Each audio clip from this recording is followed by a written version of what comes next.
வணக்கம். இன்றைக்கி நம்ம பார்க்க போகிற டாபிக் என்னன்னு பார்த்தீங்கன்னா, top 5 science you need physiotherapy. அதாவது உங்களோட 5 அறிகுறிகள் உங்களுக்கு ஃபிசியோதெரப்பி தேவைங்கிறத உணர்த்தும் அப்படின்னு. முதல் விஷயம் என்னென்னா, உங்களோட அன்றாட வாழ்க்கையை நீங்கள் செய்ய முடியலை அப்படின்னா உங்களுக்கு கண்டிப்பாக ஃபிசியோதெரப்பி தேவை. சிலர் நினச்சிட்டு இருக்கலாம், அதாவது நான் எனக்கு கைவலி இருந்துகிட்டே தான் இருக்கும், கால்வலி இப்படியே தான் இருக்கும், சமணக்கால் போட்டு என்னால் உட்கார முடியாது, எனக்கு 60 வயசு ஆயிடுச்சு, 70 வயசு ஆயிடுச்சு, அதனால இதெல்லாம் பண்ண முடியாது அப்படின்னு நினச்சிட்டு இருக்கலாம்.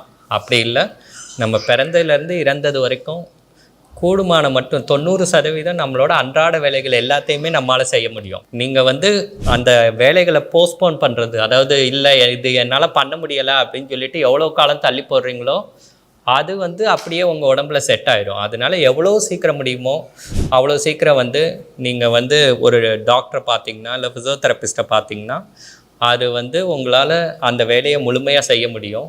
அதனால் உங்களால் உங்களோட அன்றாட வாழ்க்கையை செய்ய முடியலைன்னா கண்டிப்பாக உங்களுக்கு ஃபிசியோதெரப்பி தேவைப்படுது. அது மட்டும் இல்லாமல் சில பேருக்கு நரம்பு சம்மந்தப்பட்ட மதமதப்பு, எரிச்சல், குடைச்சல் இந்த மாதிரி சில விஷயங்கள் இருக்கும். அப்போது நீங்கள் கண்டிப்பாக ஒரு நரம்பு டாக்டரை பார்த்துட்டு, நரம்பு டாக்டரை பார்க்கலைன்னா கூட நீங்கள் முதலாக ஃபிசியோதெரப்பியை ஆலோசனை வாங்கிக்கலாம். அவர் ஃபிசியோதெரப்பி டாக்டர் உங்களுக்கு சொல்கிறார், இப்போது நீங்கள் போய் ஒரு நரம்பு டாக்டரை பார்க்குறீங்கன்னா அப்புறமா கூட பார்க்கலாம். இல்லை ஒரு நரம்பு டாக்டர் சொல்கிறாரு ஒரு ஃபிசியோதெரபிஸ்ட்டை போய் பாருங்கள் அப்படின்னா நீங்கள் நேராக ஃபிசியோதெரபிஸ்ட்டை பார்த்து உங்களோட வலி, மதமதப்பு, எரிச்சல், குடைச்சல், சூற பிடிக்கிற மாதிரி சென்சேஷன் இது எல்லாத்தையுமே நீக்கிட முடியும். அதனால் தாமதிக்காமல் இந்த மாதிரி அறிகுறிகள் உங்களுக்கு இருந்ததுன்னா உங்கள் ஃபிசியோதெரப்பி மருத்துவரை பாருங்கள். அடுத்தது என்னென்னா, ஸ்போர்ட்ஸ் இன்ஜுரிஸ் சொல்லுவாங்க. அதாவது நீங்கள் திடீர்னு இப்போது வாக்கிங் போகிறீங்க, காலையில் ரன்னிங் போகிறீங்க, ஸ்போர்ட்ஸ் பர்சன்ஸோ ஏதாவது தவறி விழுந்துடுறாங்கன்னா உடனே அவங்க ரெஸ்ட் எடுக்கணும்னு அவசியம் இல்லை.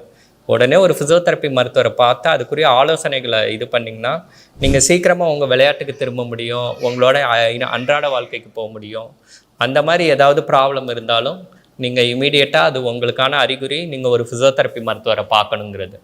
அதே மாதிரி உங்கள் குழந்தைகளுக்கு டிலே மைல்ஸ்டோன் டெவலப்மெண்ட் சொல்லுவாங்க. குழந்தை பிறந்ததுலேருந்து 5 வயசு வரைக்கும் அவங்க ஒவ்வொரு படிநிலையாக எட்டணும். படிநிலைங்கிறது ஃபஸ்ட்டு ஒரு குழந்தை பிறந்த உடனே ஒரு 3 மாதத்தில் குப்புற அடிக்கணும். அதுக்கப்புறம் 6 மாதத்தில் அந்த குழந்தை கொஞ்சம் தலையை தூக்கி நல்லா எட்டி பார்க்கணும். 9 மாதத்தில் உட்காரணும். 12 மாதத்தில் பிடிச்சிட்டு நடக்கணும். 14 மாதத்தில் தானாக நடக்கணும். இந்த மாதிரி படிநிலைகள் இருக்குது, மைல்ஸ்டோன் டெவலப்மெண்ட்னு சொல்லுவாங்க. அதில் ஏதாவது தாமதம் உங்கள் குழந்தைகளுக்கு இருந்ததுன்னா நீங்கள் உடனடியாக ஒரு ஃபிசியோதெரப்பி மருத்துவரை அணுகி எதனால் அந்த தாமதம் ஆகுது, அது மேபி ஜெனட்டிக்கா இல்லை வேறு ஏதாவது பிரச்சனைகள் இருக்கா, இல்லை இது ஒரு சாதாரணமான விஷயந்தானான்ட்டு நீங்கள் அவங்கள அணுகி ஆலோசனை பெற்றுட்டிங்கன்னா உங்களோட குழந்தையோட முழு வளர்ச்சி, both brain and spinal cord and other things எல்லாமே நார்மலாக இருக்காங்கிறத உங்கள் ஃபிசியோதெரப்பி மருத்துவரை அணுகி நீங்கள் தெரிஞ்சுக்கலாம். கடைசியாக வெயிட் லாஸ் மேனேஜ்மெண்ட். இதுக்காக சில பேர் ஓவர் வெயிட்டாக இருப்பாங்க, எப்போ பார்த்தாலும் மூச்சு வாங்கும், இல்லை வெயிட்டே போட மாட்டாங்க.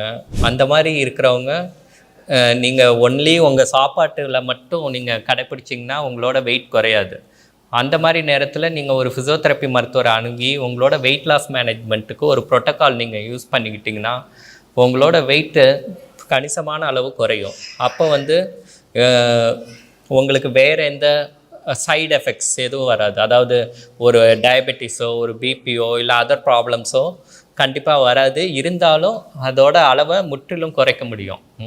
ஆக இந்த weight loss management, over weight gain அறிகுறிகள் இருந்தாலும் நீங்கள் கண்டிப்பாக ஒரு ஃபிசியோதெரப்பி மருத்துவரை அணுகணும்.